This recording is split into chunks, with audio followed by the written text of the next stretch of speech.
महाराष्ट्र में कल है सियासत का महासंग्राम। आइए एक नजर डालते हैं कि इस महासंग्राम में, इस विधानसभा चुनाव के महासंग्राम में इस वक्त पॉलिटिकल पिक्चर क्या कहती है। तो देखिए, कुल 288 सीटों की विधानसभा है महाराष्ट्र की, जिसमें इस बार कुल 4140 उम्मीदवार चुनाव मैदान में एक दूसरे के सामने खड़े हैं। उनके सामने हैं कुल 9,70,00,000 वोटर्स जो उनकी किस्मत का फैसला करेंगे। अब देखिए, दो महागठबंधन इस बार आमने सामने हैं। पहला है महायुति, जिसकी इस वक्त सरकार है, और उसके प्रमुख है एकनाथ शिंदे, जो कि शिवसेना से, स्प्लिटेड शिवसेना का जो वो वाला हिस्सा जिसको तीर कमान का निशान मिला, उसके भी प्रमुख। देवेंद्र फडणवीस बीजेपी के नेता और डिप्टी सीएम है, और अजीत पवार एनसीपी का जो धड़ा टूटा, जिसको घड़ी का निशान मिला, एनसीपी का नाम मिला, उसके अध्यक्ष और डिप्टी सीएम महाराष्ट्र के। और दूसरी तरफ मुकाबले में खड़ी है महाविकास आघाड़ी, और इसके प्रमुख नेता कौन है? तो देखिए, कांग्रेस राहुल गांधी, इसके नेता उद्धव ठाकरे शिवसेना यूबीटी, शरद पवार एनसीपी शरद पवार के नेता। तो ये महाविकास आघाड़ी के बड़े चेहरे, और महाविकास आघाड़ी और महायुति, इनका महामुकाबला। अब मुंबई एक बड़ी इंपॉर्टेंट सीट है भाई, देश की आर्थिक राजधानी है, और साथ में यहाँ पर देश के बड़े फिल्म स्टार्स और बिजनेसमैन ये सब वोट करते हैं। तो कुल सीटें मुंबई में है 36, कुल उम्मीदवार होंगे 410, और मतदान केंद्र बनाए गए हैं 10,000 से ज्यादा। तो यहाँ पर कल डलेंगे वोट पूरे महाराष्ट्र के साथ। अब मुंबई की बात करूं, कुल वोटर हैं 1 करोड़ से ज्यादा, पुरुष जिसमें से 54,67,000 है, महिला 47,61,000 है, और थर्ड जेंडर के 1,082 वोटर्स यहां पर कल अपने मतदान का प्रयोग कर सकते हैं। आमने सामने कौन है और उसमें इंपॉर्टेंट क्या है? देखिए, मजेदार बात इस चुनाव में यह है कि 2 शिवसेना है और 2 एनसीपी हैं। टूटने के बाद अब ये एक दूसरे के सामने कहां खड़ी हैं। तो 53 सीटें ऐसी हैं जहां पर दोनों शिवसेना आमने सामने हैं, शिवसेना यूबीटी और शिवसेना, और ऐसी 36 सीटें हैं जहां पर एनसीपी शरद पवार वाली भिड़ेगी एनसीपी अजीत पवार से। 36 सीटें वैसी हैं। तो ये भी बड़ा इंटरेस्टिंग होने जा रहा है। अब एक नजरिया, एक नंबर के हिसाब से हम देखते हैं, टूटने से पहले जब स्प्लिट्स हुए थे, चाहे वो शिवसेना का हो चाहे एनसीपी का हो, उससे पहले जो 2019 का चुनाव था उसमें क्या तस्वीर बनी थी। 288 सीटों पे मुकाबला हुआ था।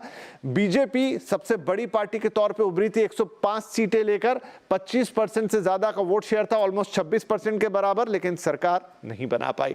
शिवसेना 56 सीटों के साथ 16% से ज्यादा का वोट शेयर लेकर गई, जिसमें बाद में दो फाड़ हुई। उसी तरह एनसीपी यहां पर 54 सीटें लेकर 16% से ज्यादा का वोट शेयर ये भी ले गई, इसमें भी दो फाड़ हुई। कांग्रेस के हिस्से में आई थी 44 सीटें, 15 से 16% के बीच का इनका वोट शेयर, बीवीए के पास 3 और अन्य के खाते में गई थी 26 सीटें, लेकिन वोट परसेंटेज वहां भी अच्छा खासा था, करीब करीब 25% के आसपास। ये तस्वीर है जब कोई स्प्लिट नहीं हुआ था, कोई पार्टियों में टूट नहीं हुई थी 2019 के नतीजों के बाद की। इसीलिए इस बार बड़ा इंटरेस्टिंग होगा ये समीकरण कि क्या होने जा रहा है। एक नजर झारखंड पे भी डाल लेते हैं, जहां पर दूसरे चरण का मतदान होना है।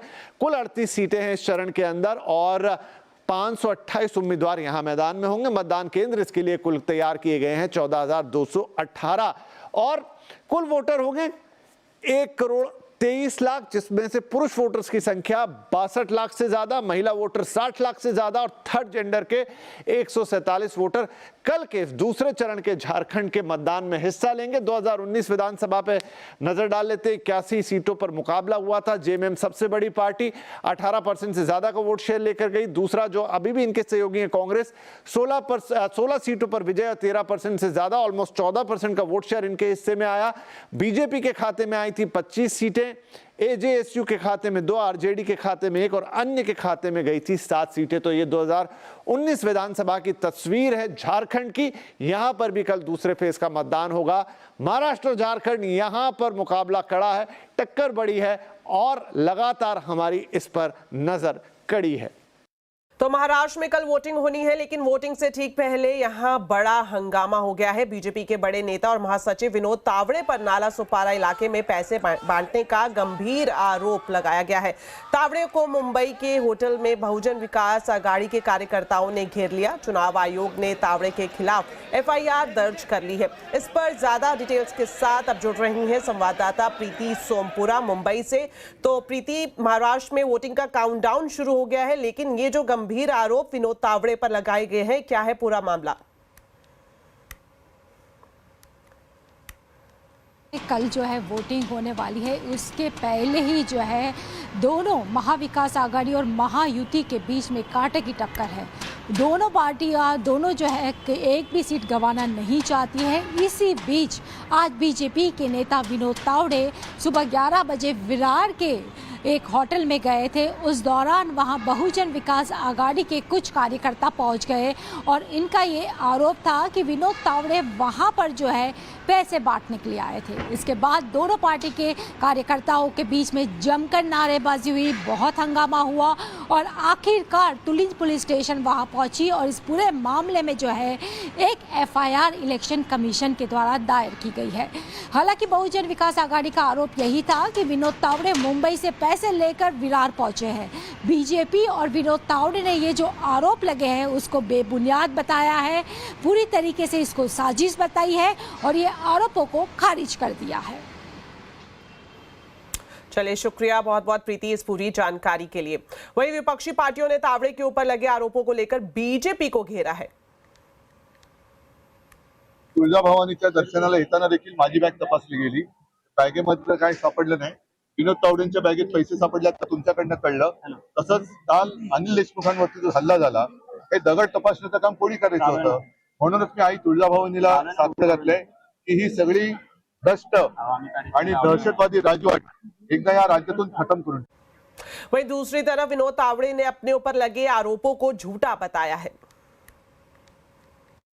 असोपारा विधानसभा चुनाव क्षेत्र में कार्यकर्ताओं की बैठक चल रही थी। वहां पर चुनाव के दिन की जो आचार संहिता होती है कि जो वोटिंग मशीन है उस पर सील कैसे लगना है, सील आखिर में कैसे होना है, ऑब्जेक्शन अगर लेना है तो क्या करना होता है, ऐसी जो हम 12 बातें बताते हैं वो बताने के लिए मैं पहुंच जाता हूँ। सामने वाला जो पार्टी हमारे मित्र पक्ष है, इधर अप्पा ठाकुर जी है या क्षितिज है, उनके कार्यकर्ताओं को लगा कि हम पैसे बांट रहे हैं। तो चुनाव आयोग उसकी इंक्वायरी करे, पुलिस इंक्वायरी करे, सीसीटीवी फुटेज ले ले, तो उसमें वास्तव जो है, मैं तो 40 साल से पार्टी में हूँ। अप्पा ठाकुर मुझे जानते हैं, क्षितिज मुझे जानते हैं, सब पार्टी जानती है। तो जो वास्तव है वो सबको पता है और फिर भी चुनाव आयोग ने निष्पक्ष इंक्वायरी करनी चाहिए, ऐसा मेरा भी आग्रह है। चलिए, वक्त हो गया एक छोटे से ब्रेक का। ब्रेक के बाद आपको दिखाएंगे दिल्ली एनसीआर में प्रदूषण का हाल। आप देखते रहिए आवाज समाचार।